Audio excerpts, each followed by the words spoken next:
Now, the aspects of drones are not new, especially when it comes to security. Drones have been deployed, even in Nigeria. But then, how have we been deploying the drone? You see, it's one thing to say you want to mount an optical camera so you could take images of the ground and then inspect it to see if you can notice any terrorist.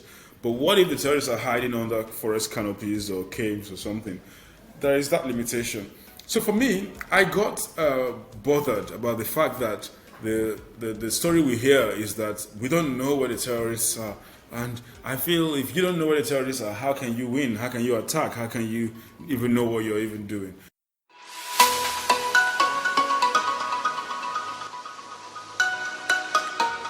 Hello, guys. Welcome to the Techpoint Africa Podcast. My name is Bolu, and I'll be your host for today. Today, we'll be talking about something very interesting. We'll be talking about artificial intelligence, robotics, and everything in between. So, what comes to your mind when you hear robotics or artificial intelligence? Well, for me, what comes to my mind is the movies, iRobots, Terminator. Well, we all know those are just movies, but they are not so far off, or are they? Well, we have someone in the studio. Well, not in the studio. He's joining us virtually from Ibadan, Oyo State, Nigeria. And he's Dr. Ayoola Olusola. He's the CEO and lead researcher at RAIN. RAIN is an AI and robotics firm in Ibadan, Oyo State, Nigeria. And he'll be telling us one or two things about AI robotics, if it's a myth, if the things we're seeing in the movies, or if some of those things are actually possible. You really want to stick to the end of this interview. Hello, Dr. Ayoola. How are you doing? Hello, Bolu. I'm fine. Thank you for having me. It's a pleasure to be here. Yes, yeah, it's a pleasure to really have you on. Yeah, so anyone that is interested in AI, robotics, or any form of emerging tech, must have heard you or seen some of the things that you've done. And for me, the one that sticks out for me the most was a drone that could detect carbon emissions. And you said, you designed something like that, and you said we could actually use it to fish out terrorist groups in their hideouts. And I was like, interesting. Yeah, but before we really delve into that, let's know you a little bit more. Let's hear more about your journey with artificial intelligence and robotics. Thank you very much. I started off as a bachelor's degree, well, as an undergraduate at the University of Ibadan, studying for electrical and electronic engineering degree. And I focused very well on my studies so I could get a first class. Now, when I got a first class, I gained a federal government scholarship through NITDA to study for my master's. And I did that in the area of advanced control and systems engineering at the University of Manchester in UK. Again, I was able to focus again very well on my studies, so I got a scholarship by the United Kingdom's government for my PhD in robotics for extreme environment, which I did. And this time around, I was able to focus in the area of robotics squarely, but also in the area of nuclear decommissioning, the challenges in the nuclear field. I was able to look into how they could get better results, more efficiency with less resources. And that's what AI is all about, trying to make the best of every little resources you can get.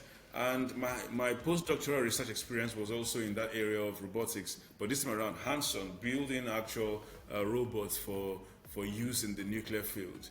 And all of this put together, reinforced my learning and made me a better person. And since then, I've come to realize that there are actually very many areas of application of AI in the healthcare, agriculture, fintech, medical care, in so many ways. And for me, it's an interesting field because there is never a boring game. There's never a boring time. It's always something innovative or so to do, and that's how it's been for me so far. Thank you. Interesting, really interesting. Wow. So let's now move to, you've actually done a lot, from building actual robots that could be used in the military field, so many things. What you described, looks to me like, I don't know, I just keep picturing Terminator in my mind, but we'll get to that later. We'll get there. We'll get there. So yeah, so So I started, by telling you about one of the things you spoke about that really stuck out to me, which was the drone that could detect carbon emissions, and it was really interesting to hear about that. And I just want to know, how possible is this? Could we actually have a drone that could fish out terrorists where they are, by detecting carbon emissions? How exactly would? Okay, thank you. Now, the aspects of drones are not new, especially when it comes to security. Drones have been deployed, even in Nigeria. But then, how have we been deploying the drone? You see, it's one thing to say you want to mount an optical camera so you could take images of the ground and then inspect it to see if you can notice any terrorist. But what if the terrorists are hiding under forest canopies or caves or something? There is that limitation.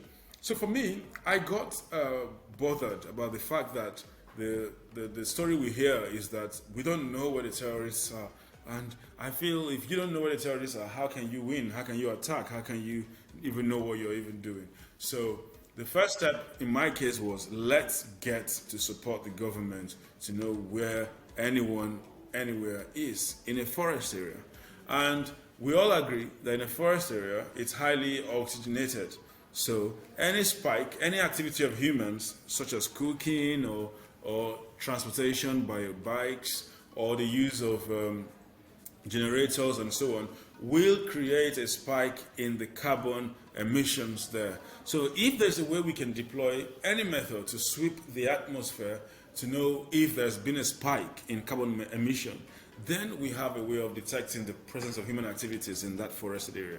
So that's why I thought of it. And I got thinking, put a team together, and we came up with a solution called the Carbon Emission Tracker for Human Enclave Detection. We're not saying that it will tell you that these are terrorists, but it will tell you that these are people in a forest that no one has been able to penetrate. So what kind of people do you think will be there? Okay, so that's the idea, and it's been shared.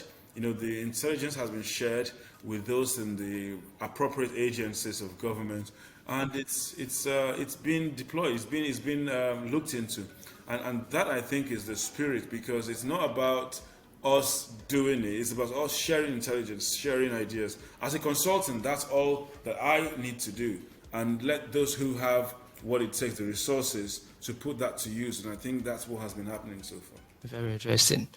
All right. So I did a bit of digging into a technology that could actually detect carbon emissions, and I found out that Total Energies were actually looking to do something like that. They were thinking about mounting a device that could actually detect methane levels in the atmosphere, to detect carbon emissions in the atmosphere, because they were trying to not just detect it, but to be able to calculate exactly how much carbon is being emitted in this area, how much methane is being emitted from this area. And they were going to do that in a bid to reduce, to know, because to reduce carbon emissions, you need to know, okay, what exactly are we emitting? How much are we emitting? And so, and they've been working on this since 2017, all right?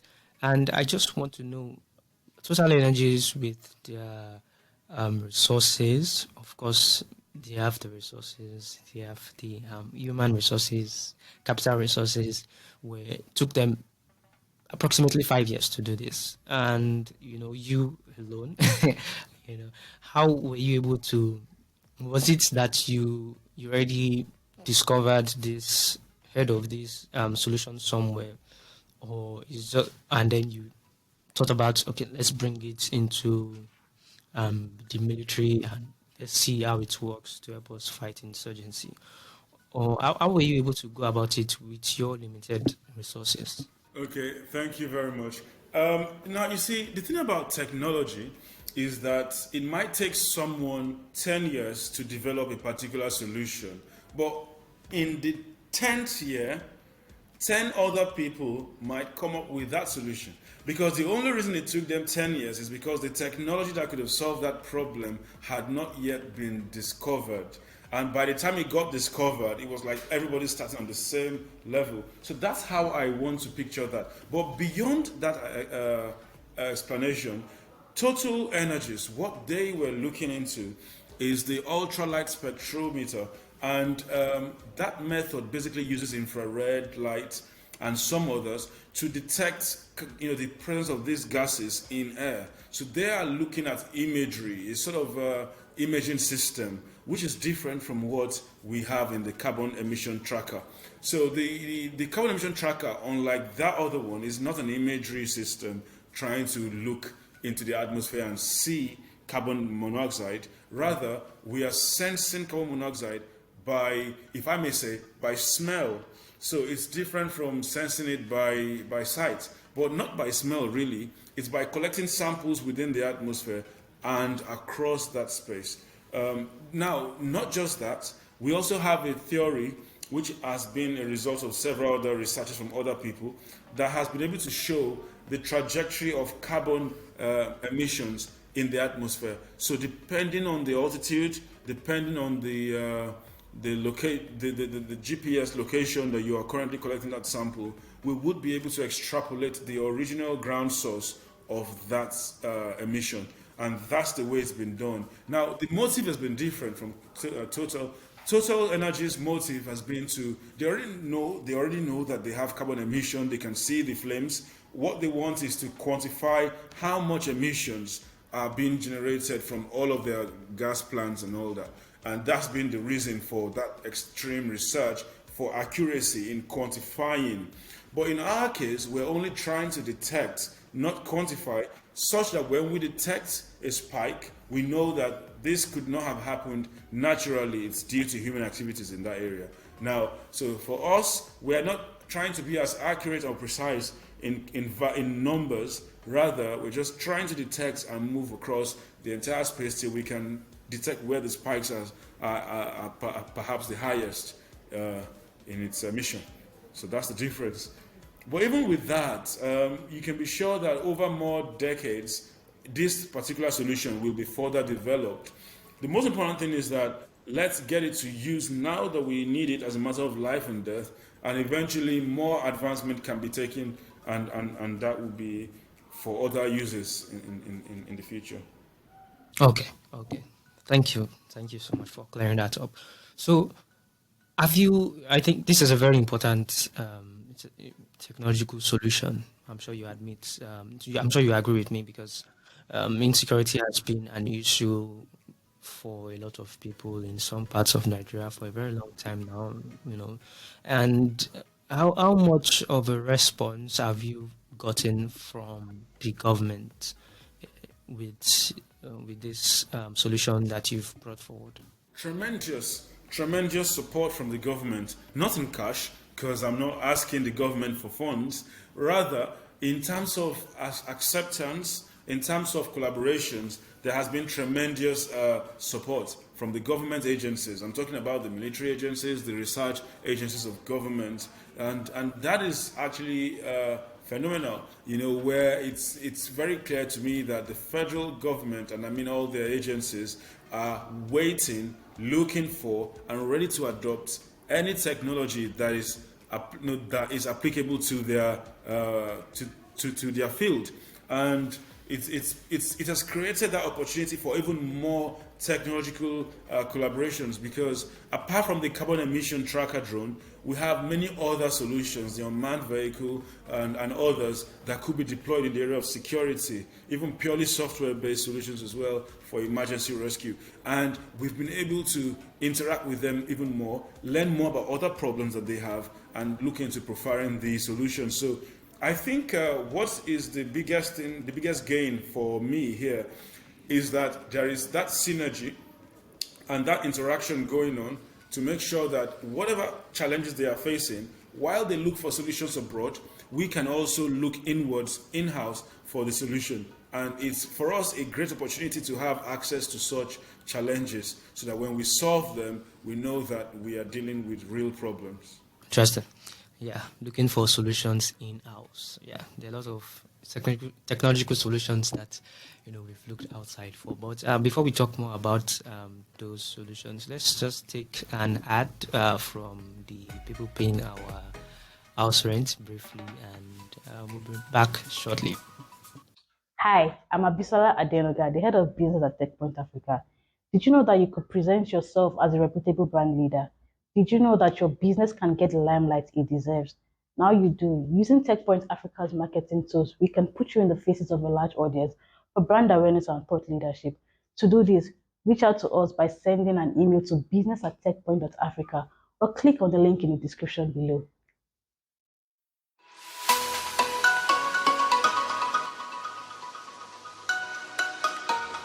Okay, welcome back to the Tech Point Africa podcast. Yes, I've been having a very interesting conversation with Dr. Olusola Ayoola.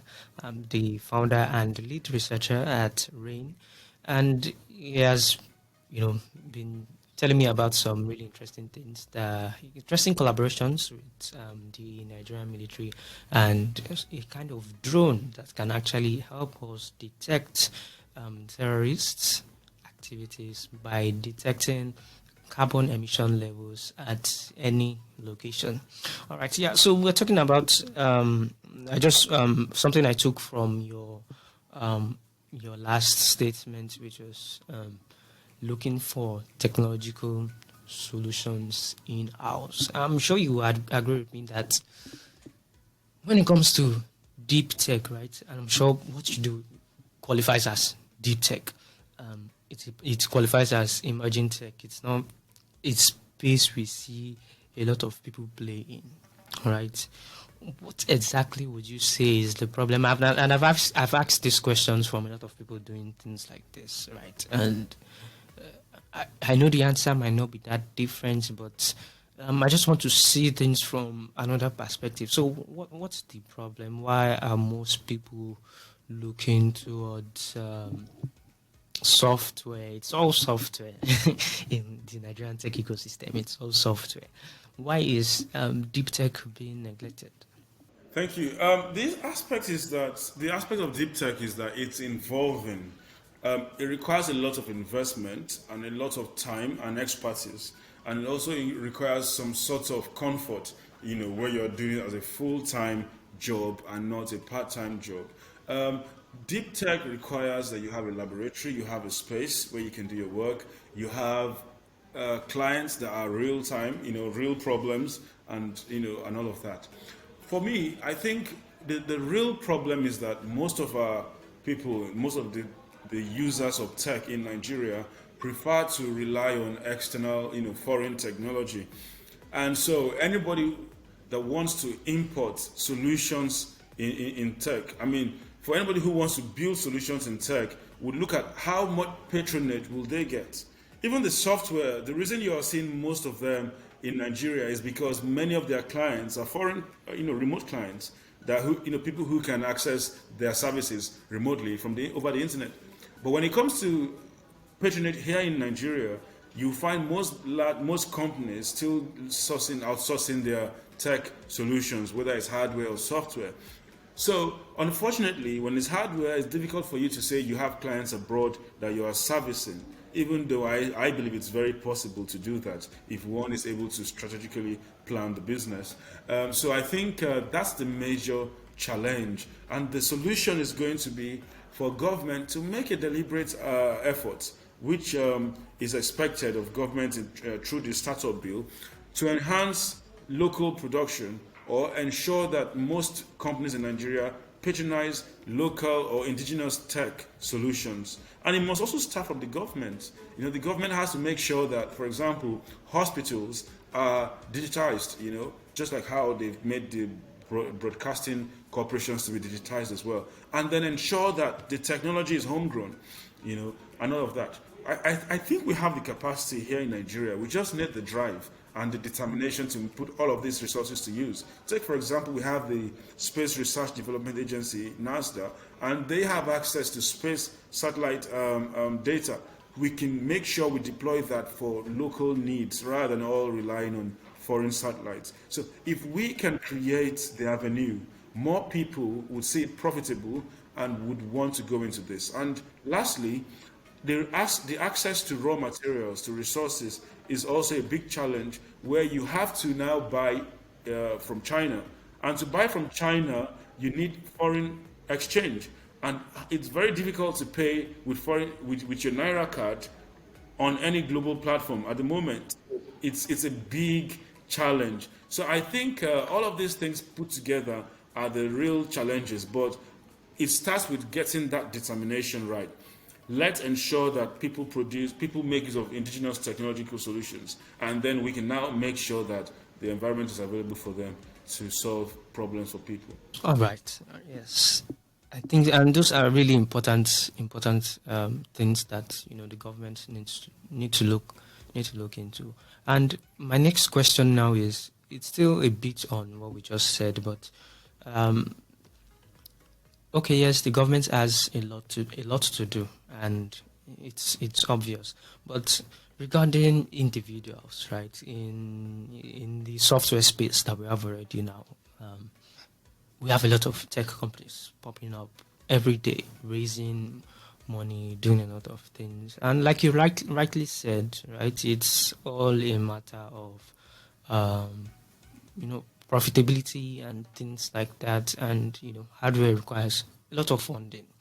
But would you agree with me and say some of the biggest problems are the problems that only deep tech can solve? Because I was thinking about it and I was like, all right, yes, you've created a platform for people to collect payments online, but some of the most pressing needs of Nigeria or even Africa generally are people even getting access to healthcare, for example, people getting access to food, making sure there's enough food, because you can't create an app for people to pay online with if those people are not even healthy in the first place.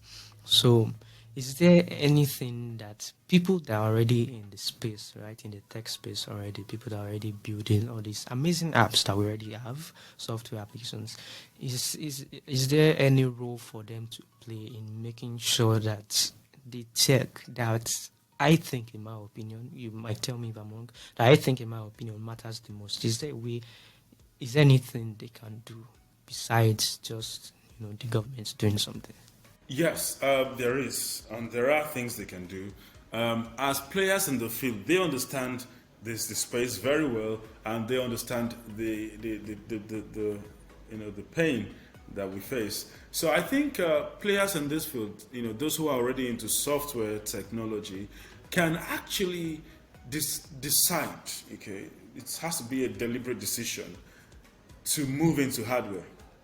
When I came to Nigeria to set up RAIN, I deliberately did it to be hardware first, not software. Because I know that in Nigeria we have so many software developers who don't even need an office. They can be with their laptop in their homes and they can deploy, they can create for you any app, website, web app, or anything. And that's how it is. But I deliberately wanted a hardware environment where I can drill, I can weld, I can, beat into shape, fabricate parts, program it, wire it, and stuff like that. And I deliberately set up this center. So that means that anybody who is into tech already should please realize that there is need to build the hardware. Otherwise, there will be no hardware for you to upload your software into when the time comes. Because look at when COVID happened, it was impossible to order for anything from China. And software alone would not do the job of the defibrillator. There was need for that hardware. So if they can come together, if at all they have to, and set up a sort of workspace. Makerspace already exists, but something that is for manufacturing or for fabricating, so that they can build solutions. For example, as simple as the device used for checking your temperature, the remote temperature sensor device, as simple as that is, we need a lot of skills into that. Plastic molding or injection molding, of course the aspects of wiring, microchipping, and so on. So all of these things must be in the same space. If possible, we need investors, giant investors. I'm talking about the big techies now, to ensure that this is available. We can't continue to depend on foreign solutions. But the main fear for many people is that they believe that hardware is very expensive. But I do not have that. I don't share that opinion, because it's only expensive when it's not your field, when you don't have the knowledge of how to optimize resources. But when you're a hardware person already, you don't have to start by spending millions and billions of naira for everything. You just need to get the things that are needed at that point. And with time, as patronage increases, the size of the business would also increase. But it's only someone that knows about it, someone who has the training, who has the hardware knowledge, that will be able to start small. If it's just an investor wanting to fund an idea, it will seem like a lot of money just to build that. Someone can even start with just battery technology, as simple as packaging batteries. And over time, you can build the circuit that regulates the charging and so on. I think we can go there if at all people are ready. Okay. Yeah. So I'm going to disagree a bit with you on the fact that you might actually not need that much funding. Like if you, yeah, I think you're trying to say if you start small, if you know about the space, right, you can start small, create something, make money, and then use that, plow back the profits from that. But I think it doesn't that depend? Doesn't it depend on the space you want to play in? Because you mentioned something about space, satellites, and things like that. I think for such a space, you actually need a lot of funding, and whoever is funding you is not somebody who is looking to get returns in a short period of time. Whoever is funding you must be ready to go the long haul. So don't you think there are some space in hardware where you will need constant funding for a very long time before you can even come up with a prototype? Because I've heard some people in hardware make this case, or is it just are they blowing things out of proportion? Yes, they are doing things out of proportion. I'll give you examples. You are right in what you said when you said one should start small and grow. That's it. Because I have seen someone who said he has a solution to perpetual energy generation, that he has a solution that you can generate electricity through gravity or just through a particular engine that will just keep moving and winding and winding. And then I said to him, okay, can we see the demonstration? And he said, well, you need to give me money, I need to buy this, I need to buy that, and so on. And I felt, well, but you said you've tested it, right? Let me see the one you tested. He said, oh no, I couldn't finish it. Oh, you couldn't finish it, but you want money to test what you're not even sure. And theoretically, that's not even possible. So that was the argument we had, and he couldn't just convince us. Now, when you have people with ideas that are not sellable, expecting investors to throw in funds at them because they believe it's possible, they are not ready for the investment. What they need to do, first of all, is prove that they can deliver on something else, and then investors will believe in them and even provide them the resources, not just money now, but access to facilities that will fund these ideas. I do not think that there is scarcity of funds when it comes to funding great ideas. I think it's just the scarcity of trust. And you have to win or earn people's trust, and that's the only thing that is lacking. I mean, for me at RAIN, for example, we've had opportunity, and now we are partnering with the Nigerian Space Research Development Agency. So talking about being in space again, that's an access point, because when you have someone like an agency in charge of space research wanting to partner with you, then that means your ideas that could have been used in that area can now be used, can now be deployed. So it's a matter of trust. People have to start from somewhere, build that trust, so that those who are key players will be ready. And talking about investors who are not looking for quick returns, that's an example, government. But even if not government, there are many other foundations that are existing that are willing to fund ideas without expecting any return for as long as it's saving the planet. And so let's be ready to convince people and not expect people to believe us. And so you have to start from somewhere. In my case, for example, I started without expecting any kind of collaboration or anything with government. But it didn't take long before the government reached out to us for many other areas because they could see that we were already self-motivated and we could do things ourselves. And that's the philosophy that developers must have, because you can't be a developer and wait for people to come and develop you. You have to develop yourself as you're developing other applications. All right. Yes. Well, I think we'll probably still have a chance to delve more on that. Probably when we have another conversation. But let's forge ahead for the sake of our time. So yeah, you said you are into some things at Rain. Yeah, you mentioned a partnership between you and a Nigerian agency. So what can you give us a little bit more information about that and other projects that you're working on at Rain? Right. So with the federal government, there has been a number of collaborations. One of them is a partnership with Nigeria's Space Research Development Agency.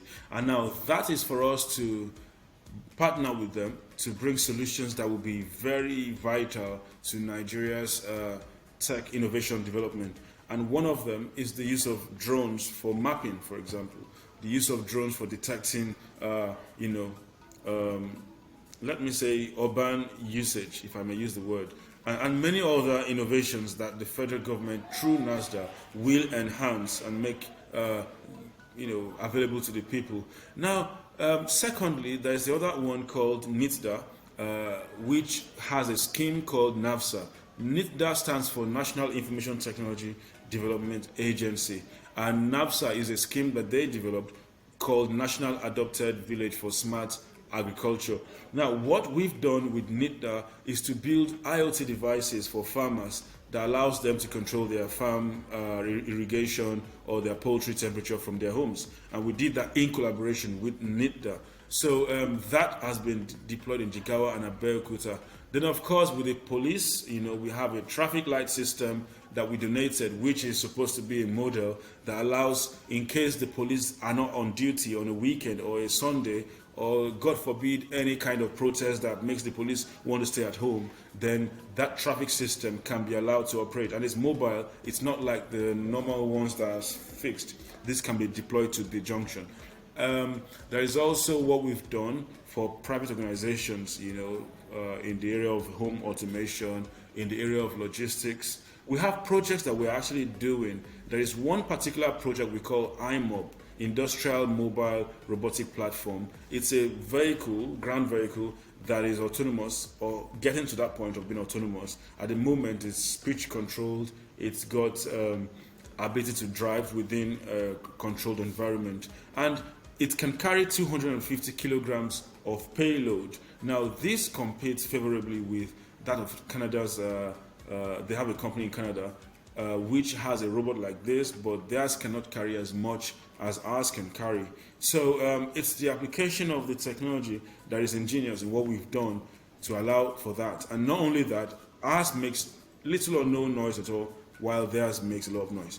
So we are building that. We're not done yet, but it's one of those interesting innovations you can expect to see in few months or years to come.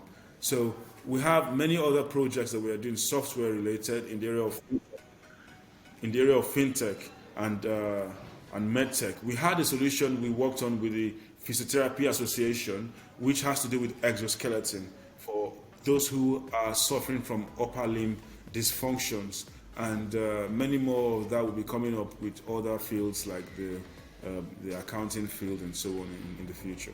Wow, those are really interesting. Interesting things you're working on, from the street lights, traffic lights, to I think the one that sounds the most interesting is the one with agriculture, using IoT to help farmers. That just sounds really amazing. Yeah. So we've said a lot about software. We've said a lot about hardware, and I'm sure there are people watching this right now who are maybe founders of a fintech company, founders or a software developer for a fintech company, right? If you guys are listening, yes, you can always pivot into hardware. Yeah, I'm sure Dr. Ayoola will be ready to teach you everything that you need to know. Yeah. And speaking of fintech, we have our fintech summit coming up. Um, on the 26th of November. We've been saying this, we've been announcing this a lot. We've been seeing a lot of people register to come around for that event. It's going to be really amazing. We have the fintech OGs, we have someone from OPay coming. We have the co-founder of Piggyverse. They'll be telling you a lot of all the things and the nitty-gritty about fintech. What is it exactly? How do you profit from it? Or you even want to start your own fintech company and you don't really know how to go about it. You don't know the licenses to get. You don't know. You don't even know the first step to take, right? Or you've seen all these investment applications. You don't know how to invest and make money. Just come to the FinTech Summit. To register, just go to fintech.techpoint.africa and you see the registration link right there. Register. It's on the 26th of November and it's going to be amazing. I'm sure you've heard about TechPoint events and I'm sure you know they're always on point. So make sure you come for that event. Yeah. So nice. I've plugged that in shamelessly. So Dr. Ayoola, yeah, I think like I said, the agriculture bit of some of the things you said you're working on sounds really interesting. When can we expect to start seeing these things work? When can we expect to start seeing the ones that are more of something that individuals will use? When are we going to see them being distributed to people where they actually make people's lives a lot better? You see, it's actually very possible to do that right away. But then the thing is that it's important for farmers, for example, to come together to have a sort of tech service provider that will collect and then deploy. Now that's because people have said, oh, why can't you make it cheap so that farmers can buy? But I'm like, they don't even need to buy. They can just make a monthly or yearly subscription. But I can't be the one handling that aspect. I have a lot to focus on, you understand? So there could now be a tech service provider that would focus on agric and say to farmers, these are devices I can deploy to you guys. You can use and pay subscription. Now, that's a business waiting to be tapped by anybody that is fast enough, because these are solutions that farmers really need but cannot afford. And it's possible for microfinance banks to also do the same and add it to one of their packages, or insurance companies. There are so many areas that we need to plug. Now, even if it's the use of drones for farms, for spraying pesticides and all that, again, one farmer may not be able to afford that, but a collective resolve of farmers to have a service provider will help get this available to them. Either that or government again can intervene, but it's always better when the people come together to get it for themselves, because they are going to make benefit of it and it will eventually help their production. So that's what I would say, because those solutions are ready, but it's not going to be mass produced until there is an organized market for it. Yeah. Yeah, and that's actually one of those points I was going to raise when you were talking about, needing a lot of money to get into hardware. So, look at, mass producing things like this. It will definitely cost a lot of money, right? Yeah, but But the banks are there to give loans, right? The banks are there to give loans. Investors are really waiting. I have met many investors who are really waiting for anybody that is ready to go into tech business, because there is a huge possibility there. But then they just need someone that can go all the way. Not the kind of tech founder or CEO that will start by paying him or herself salary rather than use the money to create opportunity. So if investors find the right person, then of course the money won't be a problem. Actually, I don't like to see money as a limitation. Honestly, we can do it. People do these things. Great. You see, the difference between the richest people and those who are not is risk. Those who took risk of getting a loan, hoping that they will pay back. Of course, some never paid back and ended up maybe committing suicide or something, but some eventually paid back, even though it wasn't that easy. But these things will come true. All right, yeah. Speaking of dreams and speaking of taking risks, we don't have enough people doing these things, right? And I'll probably, close with this question. And I know you are doing something towards training people to get into this space. And I will probably just be showing footages of your lab and some of the trainings you do there. How do people become a part of this? How do you, impact some of this knowledge that you have already into anyone that is willing to take that big step into big tech? Okay, so interestingly, there are people who are fresh from high school, and there are those who are done with university, and the undergraduates as well, who realize at some point that, hey, we don't have the practical skills yet, because they're interested, but they don't have the skill. And it's one thing to say, I'm going to sit through some online resources and go through this and become great. But when you know time is of essence, you want to give yourself a deadline, and you want to have that discipline to study, you might look for a place that can train you, that can give you projects, that can keep you working all around the clock. And that's where we come in. So when people come to RAIN, they have 12 months of serious, rigorous work experience, teaching and projects, just to the point where they can finish and say, oh, they have built projects. Because it's not enough to say you know Python programming, yet you haven't built anything. You should be able to say, I've used Python to build a web page, a web app. I've used Python to build a computer vision recognition system or whatever. So the step to take is for people to then resolve that they need that kind of physical, practical training. Then they apply to RAIN once in three tries a year. And then if they get the opportunity to study at RAIN, then they'll be given all they need in a structured way. We have a structured curriculum that takes them either through the curriculum for robotics or through the curriculum for AI machine learning, which is like business intelligence. And that's the way it goes. Awesome. All right. So you heard it from Dr. Ayoola Olusola. If you are willing to take that big step into big tech or any kind of tech at all, I'm sure the doors of RAIN Technologies are always open to you. And for everyone watching us, wherever you're watching this on Instagram, YouTube, Twitter, anywhere, please make sure you like, share. If you find anything interesting, just make a comment. Or if there's something that you find uninteresting, if there's a question you have, or there's just something that didn't sit right with you, please just comment, and I'll be sure that I'll attend to them. If it's something beyond me, I'm sure Dr. Ayoola will be willing to answer any questions that you might have. And yes, if you're listening to this on any podcast platform, right, anyone at all, you can always find us on Google Podcast, Apple Podcast, Spotify, iHeartRadio, and anywhere else you get your podcast. Dr. Ayoola, thank you so much for taking out time to be on this podcast. It has been a real pleasure. It's my pleasure to be on the podcast. Thank you for inviting me.